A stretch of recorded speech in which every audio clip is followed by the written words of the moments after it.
would you choose and why? Again, if you could visit one country, which one would you choose and why? Okay, I'll put the question in the chat. I'm Roberta from Long Island, New York, and I could answer this pretty easily because I just probably like 500 pictures. My sister is in Italy. She's coming home tomorrow, so she was there 2 weeks. So I would go to Italy. It seems amazing, beautiful. The people are so nice. The food, the wine, and I'm Italian, so half Italian. So that's where I would go. And I said Long Island, New York. Hi, everybody. I'm Susie, and I'm in the rainforest of the Big Island of Hawaii. And I've visited a bunch of countries and a bunch of countries where they have a lot of money and a bunch of countries where they have no money. And I think my favorite was Dominica because it was so untouched. It's not the Dominican Republic, but different countries are fighting over it. No, you take it. No, you take it, because it doesn't really have anything. It finally started importing water, but it's so untouched. It's just waterfalls and it's really, really quite magnificent. It's like here, only here there's a lot of humanity has kind of taken over us. And I told you who I am. Okay, so glad to see you guys. I missed you. It's been a month. Mwah.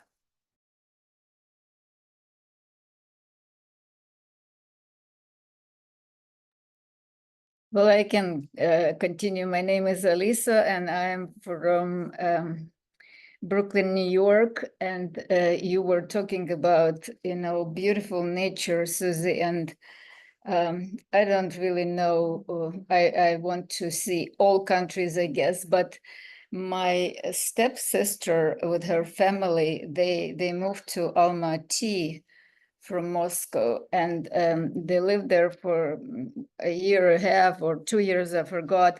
And they lately went and visited Kyrgyzstan, and she posted pictures of such beauty and such amazing landscapes and horses and ships and mountains and pastures and she described that it was just a sublime experience. So I guess I would go there.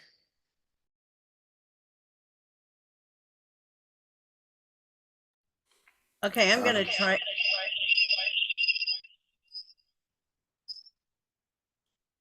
I'm gonna try this. Sorry about that. I'm using 2 because I don't have volume on my computer anymore for some reason, and yet I can't see anybody on my phone. So that's the reason for this crazy setup. Anyway, I'm torn between 2 places, and one of them is Israel, which would like Jerusalem, because it would just be cool to see the places where everything from the Bible happened, like some of the stuff that you can see. My friend went there and she took a bunch of pictures and it was really fascinating. My other one would be Italy, Roberta, because I am also Italian and my family's from there. My cousin got to go a few years ago and he got to meet family members we've never met and seen where our parents grew up, the places that they grew up before they came here. And that's also really fascinating. So I'm kind of torn.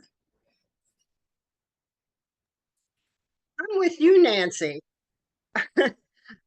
I'm torn between the 2 also. Israel, because I'm half Jewish, but there's a war going on there, so that kind of scares me. But the other half of me, which is Italian, would love to go to Italy, specifically Sicily. That's where my ancestors came from. So that's where I'd like to be, and that's why. Linda, my father was from Sicily. Oh, can you hear me? I'm sorry, I'm getting myself confused. But my mother was from northern Italy and my father was from Sicily, so that's pretty interesting. We so might cool. Be related. I met one of the people here is from Italy. He was born in Italy. He did his first 7 or 8 years there. And I mean, Italy's just hot right now. I mean, it made me want to go, and I never kind of wanted to till today with all you guys and talking with him. It just was like really nice and comfy and homey and warm, and yeah, I like everybody talking about Italy. Mwah.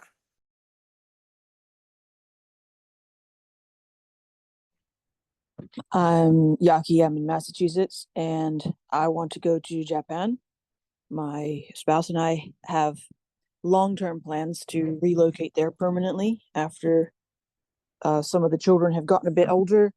She grew up there, so that is our goal. I haven't been yet.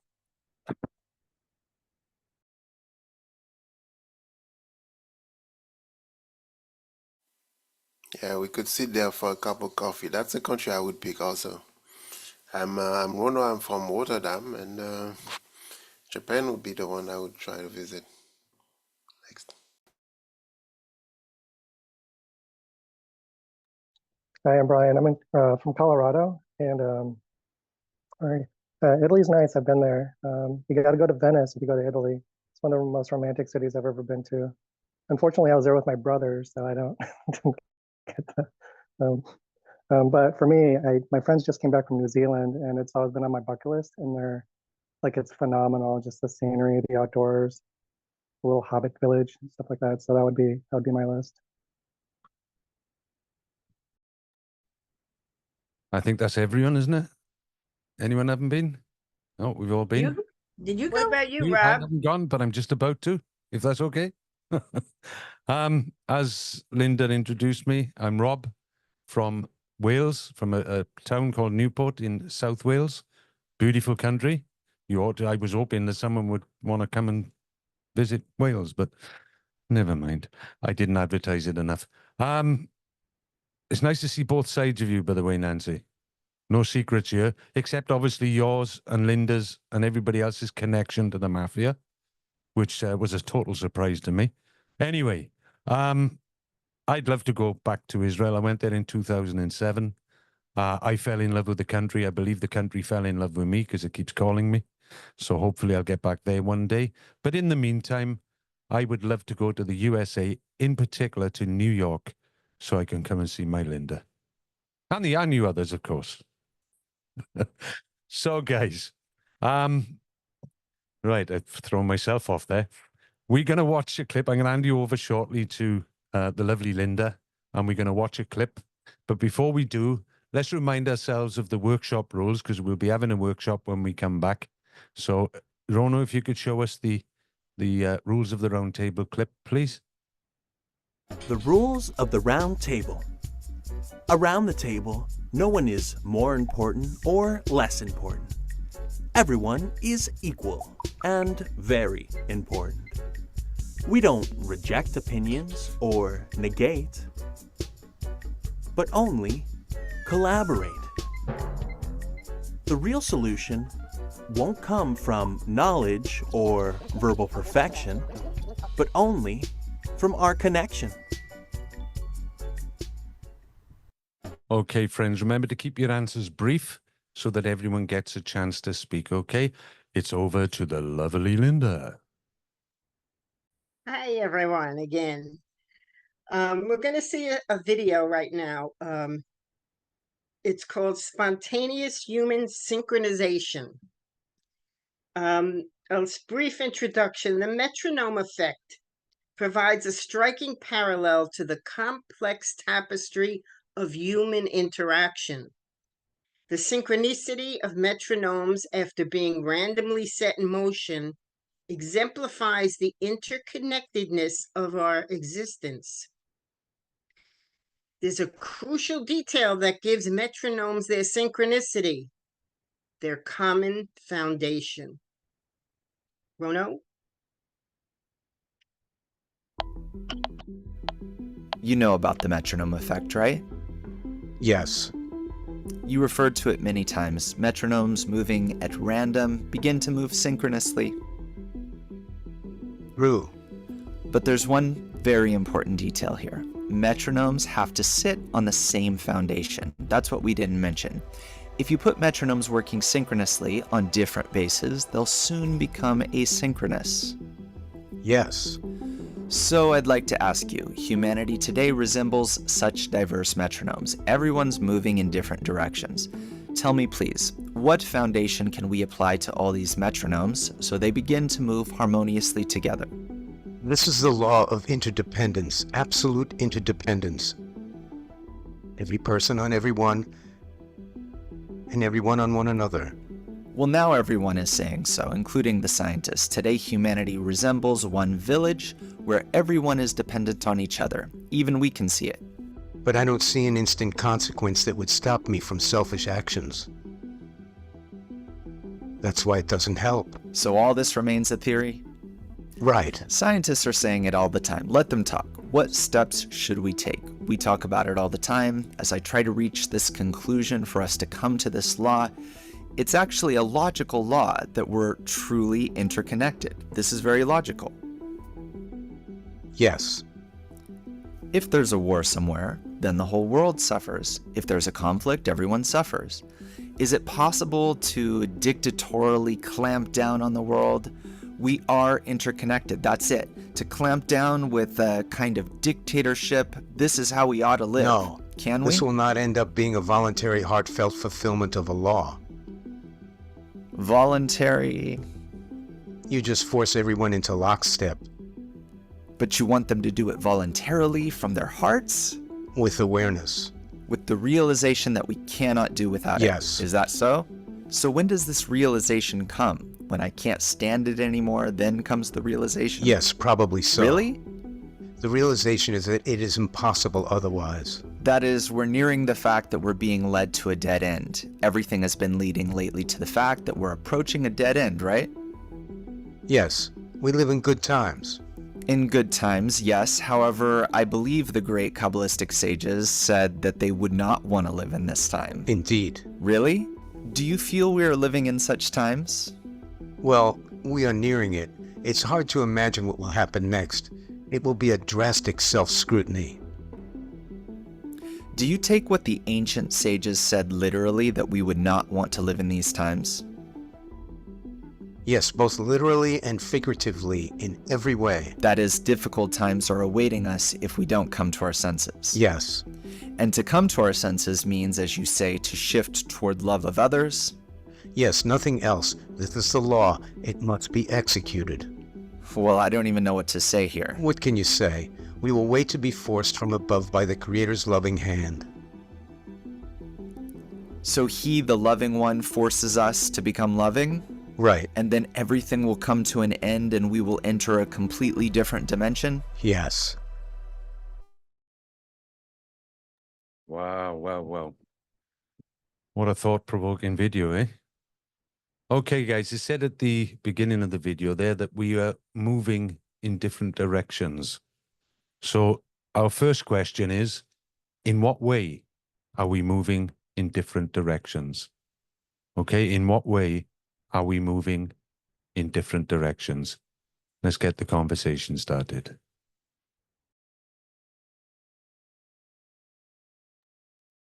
Susie here. I believe that if we're in our egos, we're all in a different direction. The more we align to being aware of awareness and conscious and that we're really one, the more we're going in the same direction. And the Dalai Lama said, it's not whether we have an ego, it's that there never was one to begin with. So we come back into that awareness where, yeah, this is a great video. Love it.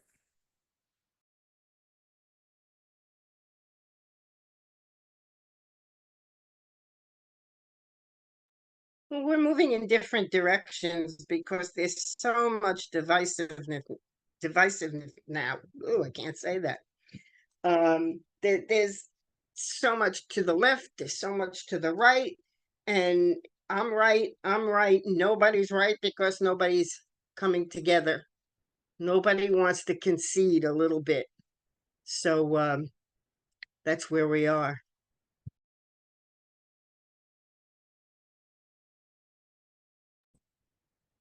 I can add that I think, like you're saying, everybody's divided and we're moving further away from unity. We're more of the ego because it's right away. No one wants to give up a little bit of ground because if you do, you look weak. And I think people with all the stuff in social media and TV and all the thing that's happening, it's like you need to be separated. You need to be so different and better than everybody else to succeed. And you see that's a failing thing in society now. How many, I mean, you can see how many cars can famous people have in houses and yachts and all this. You see that's collapsing.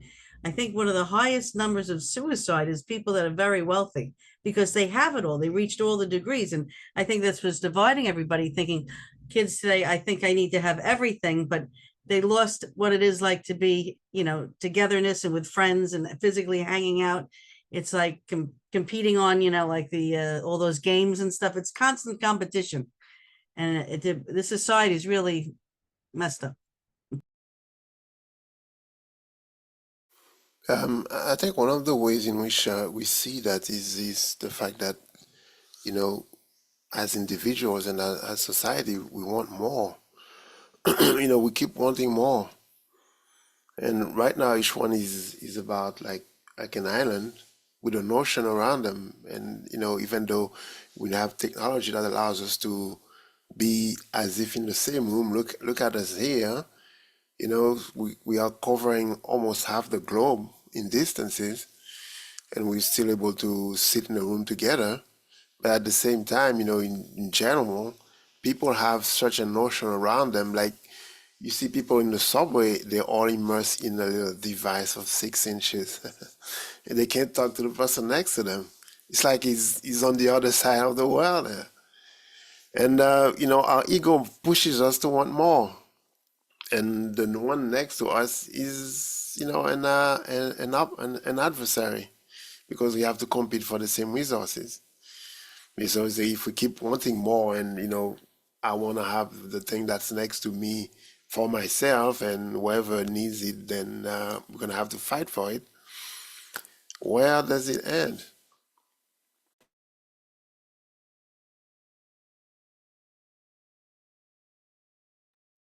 No, it always amazes me, because I do so many Zooms playing music and stuff, how Open Diner is so aligned with so many of the other groups.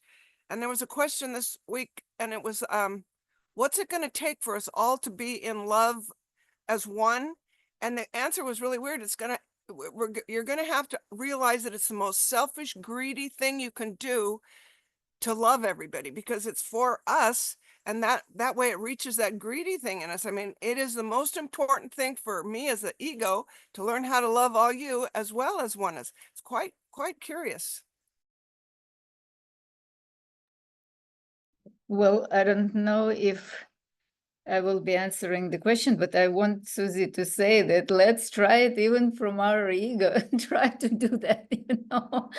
Let's see how it will go, because I think the thing is that we are actually moving in one direction. It is my way or highway, you know, that is the direction, you know, and you know, and this is such a divisive thing. I'm just even watching myself and everyone around on a boardwalk, you know, there are benches and people are sitting.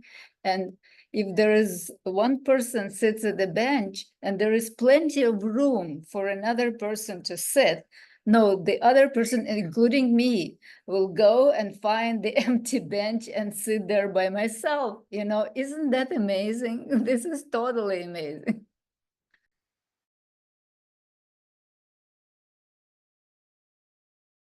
While no one is talking, I have a little story. I used to observe that in the subway in New York, when Alisa was saying that, you know, in the subway, if the car is empty, a person is going to go and sit next to a pole, and the next one that comes in will sit at the farthest distance from that person on the other side, and then the next one that's coming in is going to be in the middle of the two. So if you keep watching people, they will be at exactly the same distance from one another as the car keeps filling up. The only reason they will sit next to another is there is no other room and they are tired and need to see. That was always funny to me. If I remember correctly, I think that's a sociological understanding. I went to school eons ago, so I can't remember, but there was something there about how it's natural for people to do that because everyone tries to seek their own space. So that presents us with another kind of conflict, doesn't it? Because if we're interested in seeking our own space, then we're not really thinking about other people at the same time. I'm afraid I've got a kind of a more negative point of view, or maybe a more pessimistic. I still say that most people are going to be out for themselves. And I think it's because people don't trust each other. I mean, we hardly even trust the people we know completely, let alone strangers or people we don't know well. So I think I agree that that's what it'll take, but I don't know what it's going to take to get us there. I would just have to add something now. If you were in, let's say, one of these parks in California, Yosemite, or one of these big ones, and there was a park bench and everybody was on vacation, you would sit at the same bench with other people. There would be no problem. In New York City, you would never dare do that. You would look crazy. What are you sitting next to me? I need my space. You're going to kill me, something. So I think it has to do with the environment. If you're saying exactly, Nancy, do you feel safe or not? That's what's going to open people up. Maybe the division is fear, like you're saying. Just want to add.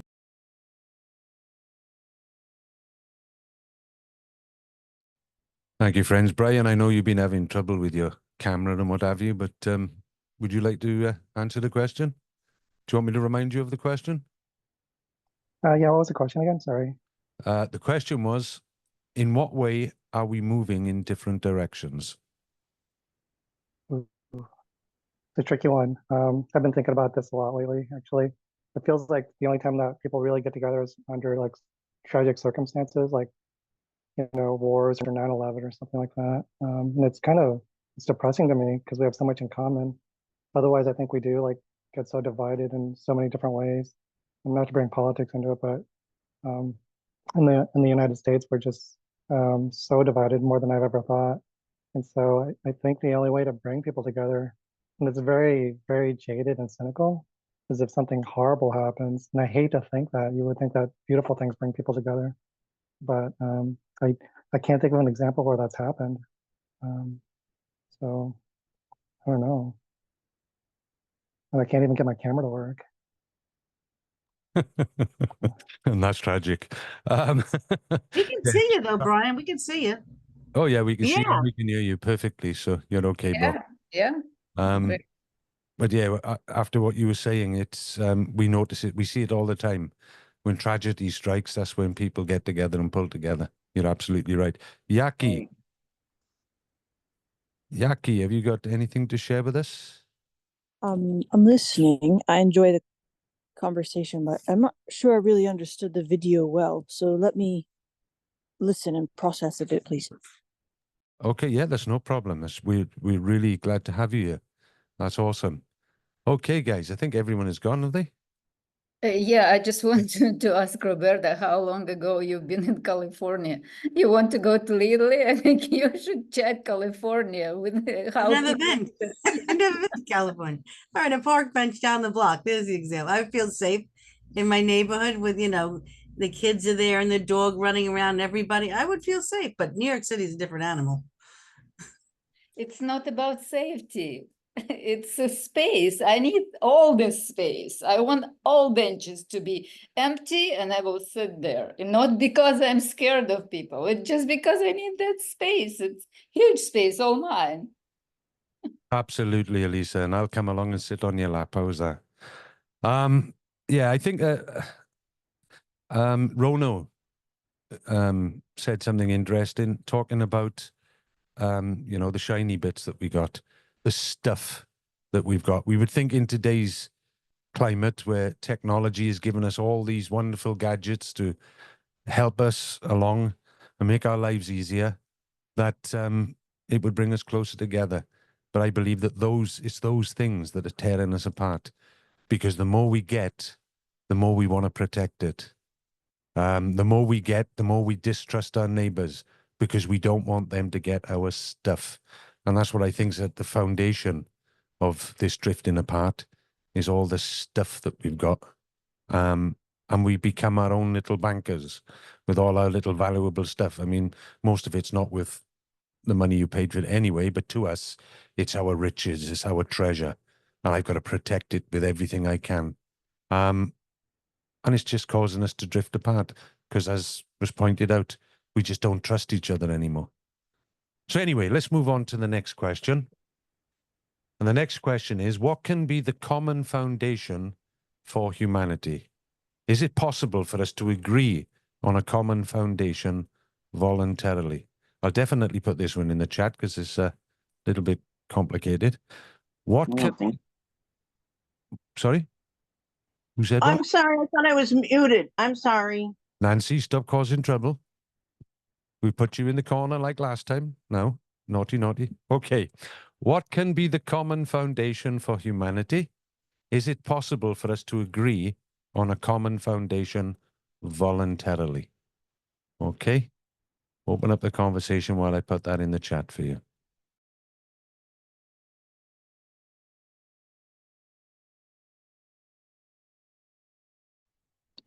I don't, honestly, I don't think so. I don't think that there's a way to get how many billions of people there are on this planet to agree on something, like you said. Just in this country alone, we're so divided. I mean, not just by politics, we're divided by politics, by religion, by philosophy, by so many things. I don't see how.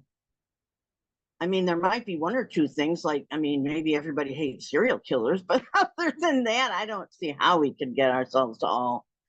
I think the most we could do is maybe get groups to be like our group. We tend to agree mostly on things like the overall ideas. And I think that might be the best way to get, sorry, like, or like when you go to church on Sunday, you all tend to agree on maybe one belief because that's why you're all there. I don't know if there's another way to do it than that, to be honest. You know, years ago in New York City, they were neighborhoods, and they were cordoned off, not literally, but by ethnicities. There was the Italian neighborhood, there was the Jewish neighborhood, there was the Irish neighborhood. And the neighborhood, we all got together, we all agreed, but we also got along with our neighbors. And it's just interesting that now that we're all separated, we can't get along.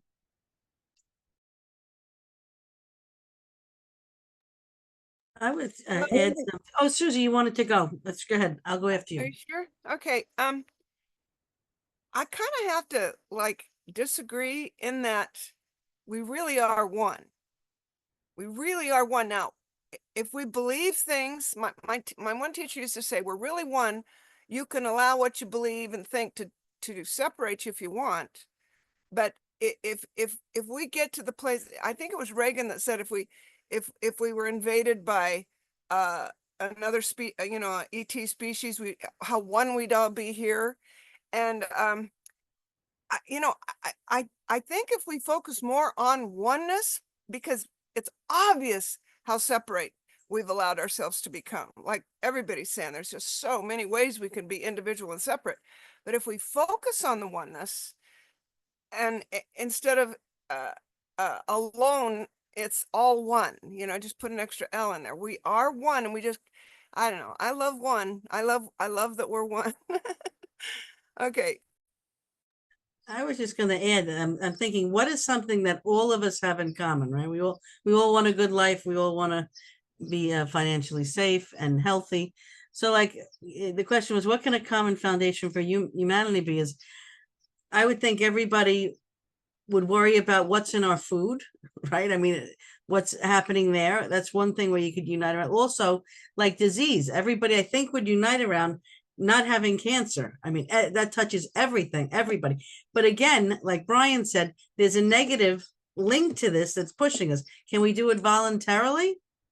I don't know if we're built to actually be. I think that's our work as human beings, is to go above this division. So I think that's what our job is actually. And when we unite, we're actually going to a higher level spiritually as human beings. That's like our next advancement from human beings to this higher spiritual being. Well, Oh, yeah, go ahead, Brian, please, go ahead. you sure, Alyssa? Go ahead, you can go. No, you go. Thank you. Yeah, I'm just kind of, I guess, the cynical position because I've tried to find like common ground in the past, and like religion's a big one. You would think that all the Christians and the Jews or the Muslims or the Hindus, like everyone would, be at peace because there's a common kind of interest. I mean, typically it's one God, and it's usually the same God or some kind of enlightenment.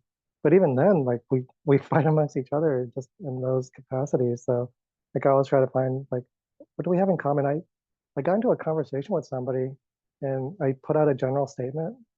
Like most parents love their kids and want the best for their kids, education, be fed, be safe and things like that.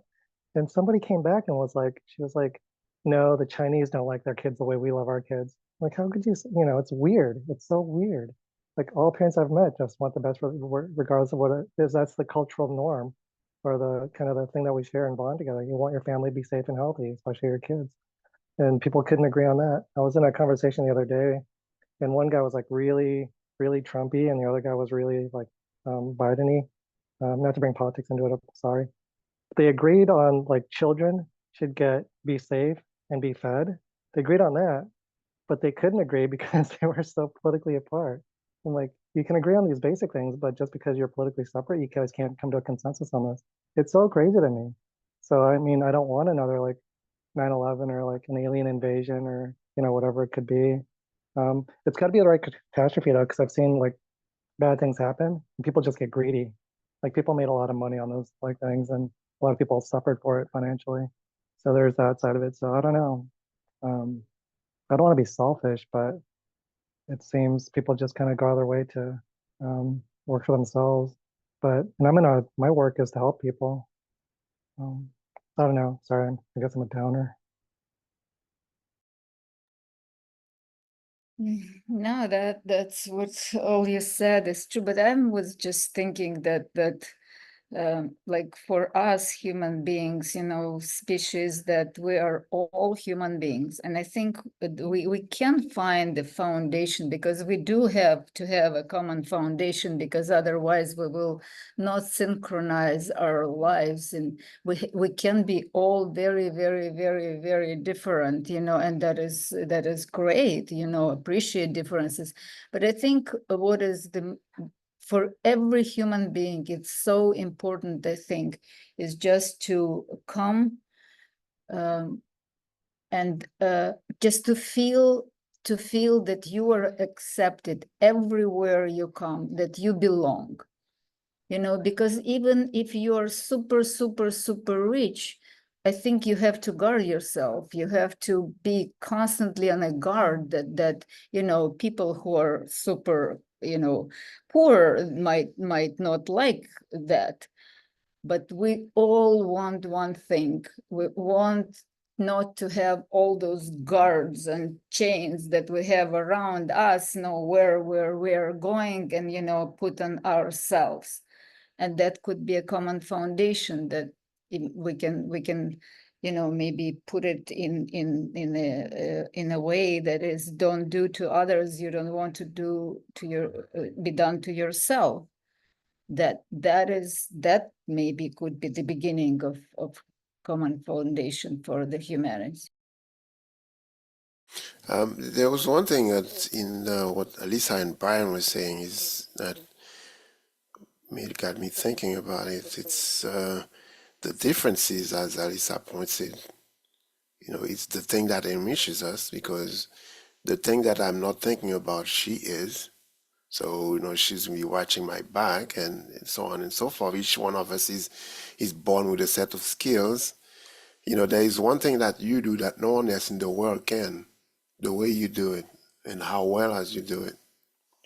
You have to be aware of that. And it's the if we think of all of us as a global, meta species, that we are all organs and cells inside of it. We understand that just like, nature is showing us with your body, all the cells are working for the body. All of the organs are working for the benefit of the body, not thinking about themselves.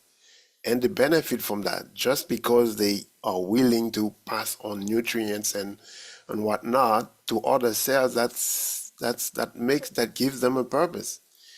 Like Brian was got me thinking about this example that we have around us. That's nature. And in nature, we see that nature gave us everything, not just everything we need, but everything we need, no matter how numerous as a population that we are, but in the quantity we need in order to exist and be happy. Now, we, over all of history, just went through all those things and just put a money value in it. They just created that money, whether it's paper or coin or now it's digital. And a few people grabbed most of it, and now they're selling. If I need to eat, I have to go to the supermarket. I have to use that money and get that thing that nature gives us for free. And this is causing the separation. But the common ground is, if you go back to nature and look at it, every creature is beneficial to at least one other species away, outside of itself, in its immediate environment. The only one who is not getting along with the program is us. But the thing is that there's a choice that we have to make in order to be able to do that. But since we are the keystone species, the one that controls everything else, the moment we learn it, then, the whole of the planet will be in perfect harmony. Yeah, we just, it's like we're in a classroom learning how to find this common foundation. So we're the aliens. That's right. We really are. Out of all the species, all of nature, look, every animal, we're the only one that's different. We don't really belong here. We may be Martians, but that's another show. I saw it on the History Channel, but another show. Absolutely. Did everyone go? Yeah. Great conversation tonight, guys. You really got me thinking in the background. I almost forgot that I was hosting because I'm so engrossed in your conversations. Beautiful. So everything that everyone has said, there's a little thread in there, or I see it anyway. And it would cause me to think that the perfect foundation, or the perfect common foundation for humanity, would be love. Yeah, because love is unselfish, love is kind, love is all those beautiful things. If we could all embrace love and find ourselves in an environment of people that think alike, look out for your friend, look out for your neighbor rather than yourself, I think that would be a good common foundation. So on that, we've got time for another question. And the question is, what is required for us to become loving towards one another? Okay, what is required for us to become loving towards one another? Keep these brilliant answers coming, guys.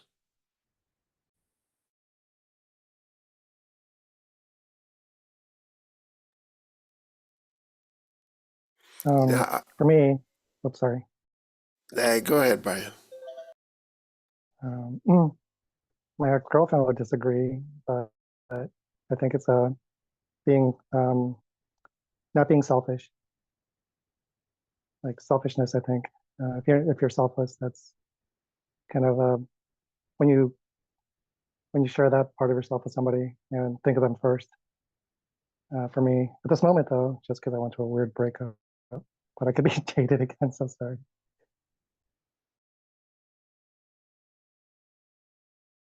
Well, what a beautiful, foundation for back to previous question. What just Brian just expressed. Isn't that awesome?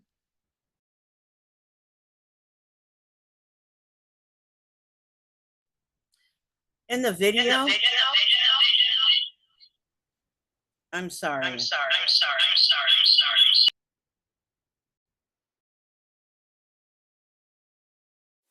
Nancy, you have to disconnect the audio of the one that you use for a camera and use the other one for a mic.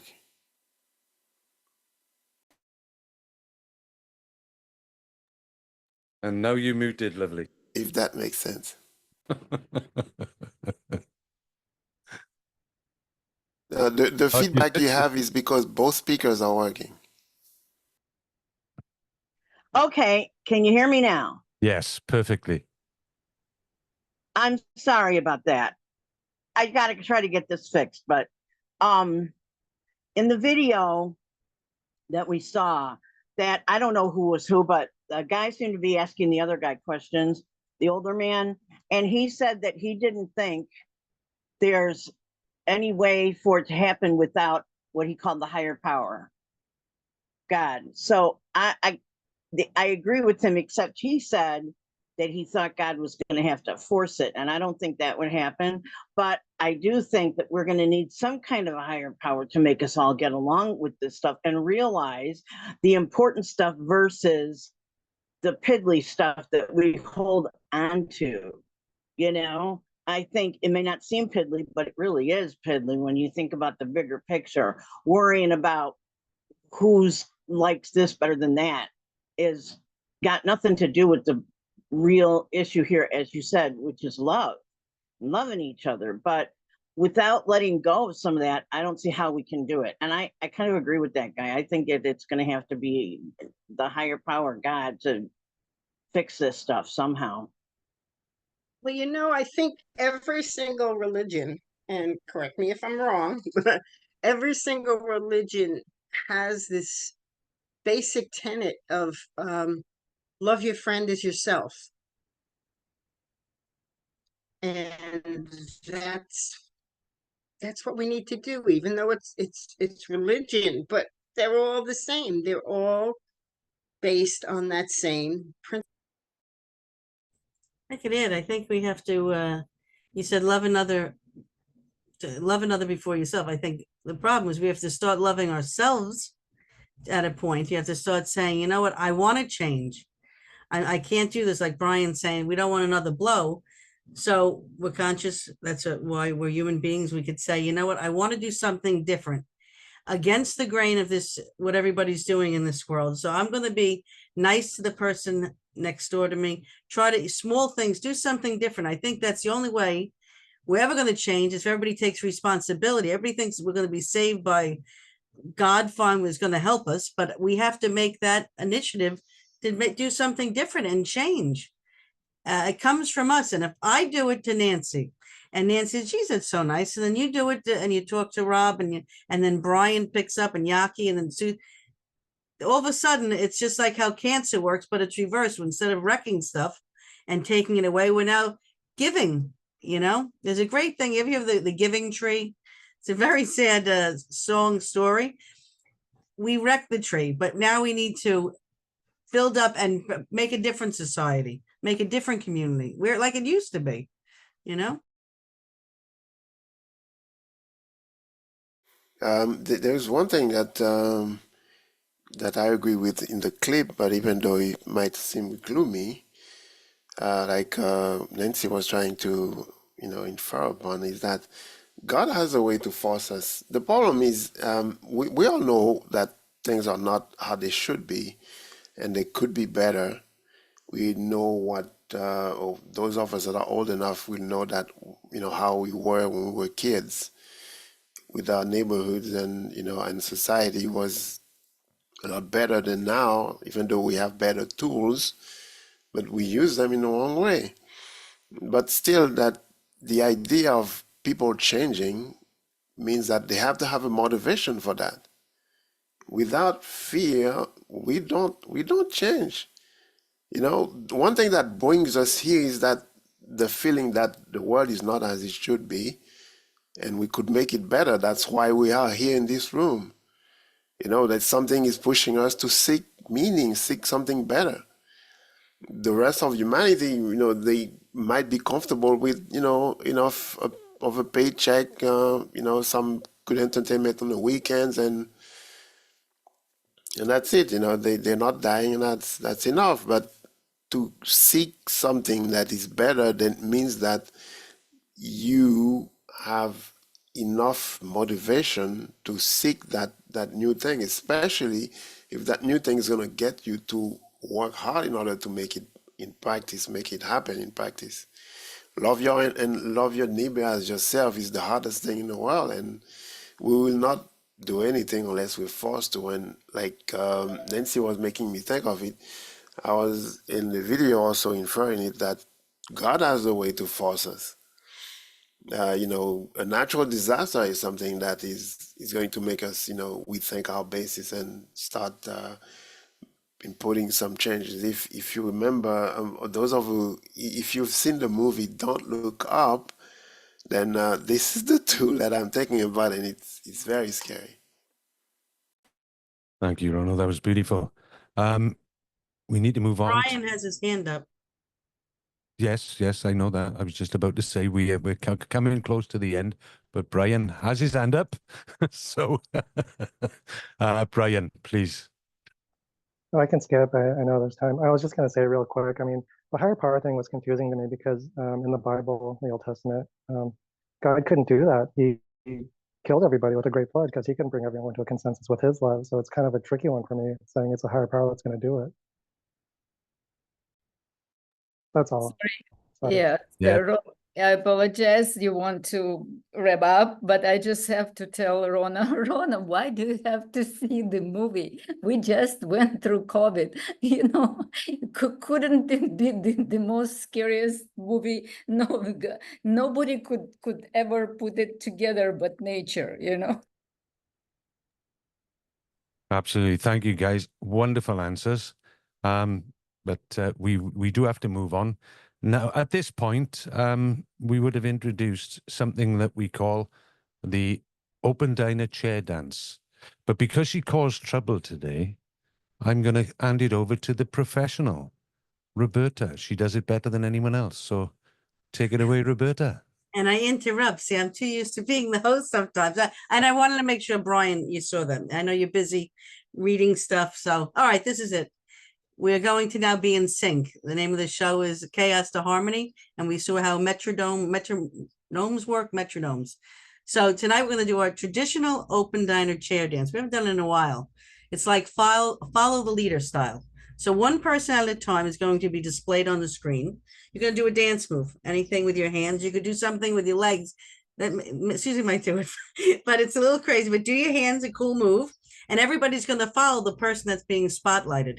I know, Yaki, you have your camera off, but if you happen to get a chance to put it on and you want to have some fun, please join us. So when you're doing a dance move, there's going to be a text that jumps up on the screen, which it's doing right now to me.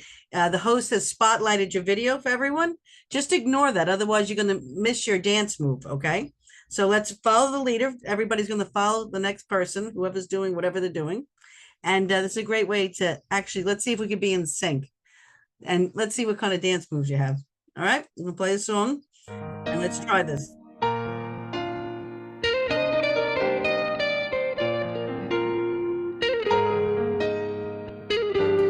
Whoa, from chaos to harmony, from chaos to harmony. All this chaos is heaven sent. Nature is a law that can be bent.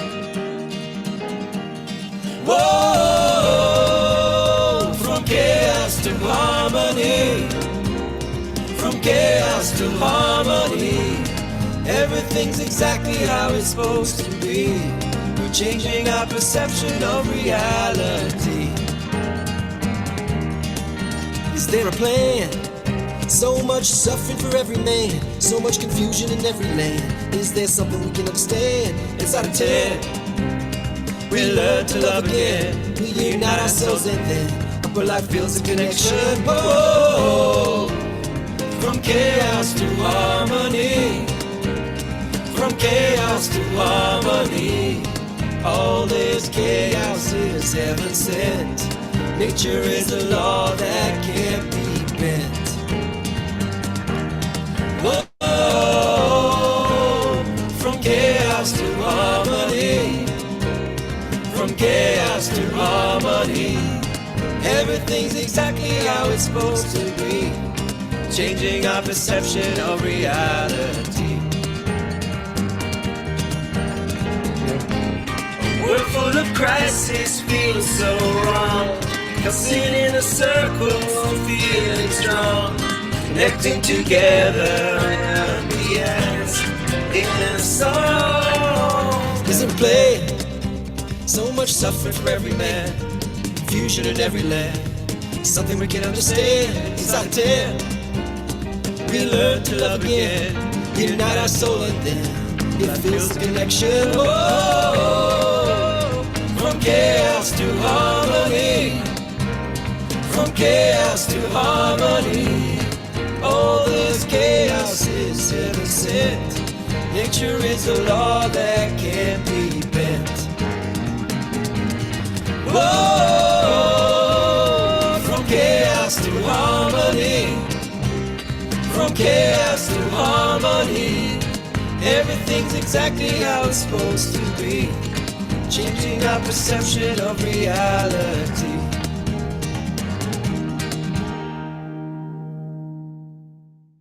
All right, give ourselves a hand. That was fun, right? We had a good discussion tonight, good dance. You should And see what they just did a tour across here, and I'm sitting here doing all this stuff to the computer. Just tell them chaos to harmony, people. Keep moving. Okay. Great job, everybody. Absolutely great job. Well, from start to finish, your input has been absolutely fantastic. Wasn't that fun? I'm glad we brought that back. I hope we have that every week because that's great. I did hurt my shoulder a bit, but then I'm getting old. So, okay, friends, thank you very, very much. As we draw this event to a close, I'd like to express our heartfelt gratitude to each and every one of you for joining us here on Open Diner. Tonight, we've embarked on a meaningful exploration of a journey from chaos to harmony. And your insightful contributions and sincere engagement has enriched our understanding of how we can collectively move towards a more harmonious existence. Reflecting on our discussions from the shared experiences of moving in different directions to the profound need for a common foundation, it's clear that our path to harmony lies in our willingness to act as responsible, loving adults. As we've learned, the forces of nature may nudge us towards change, but it's our conscious choices and collective effort that will truly transform our world. So with the light-hearted joy of our chair dance still warming in our spirits, let's carry forward the sense of connection and possibility into our daily lives. Remember, every small step we take towards understanding and empathy contributes to the greater symphony of peace that we all long for. So before we go, don't forget to stay connected with us through our various platforms, whether it's Meetup, Facebook, Instagram, or the others. Our next gathering will be on the 25th of July, where we'll delve into an attitude of love. We hope to see you and your friends there for another inspiring conversation. Thank you once again for your participation. Let's come together again next time. And until then, enjoy the exit music. Have a great couple of weeks, everyone.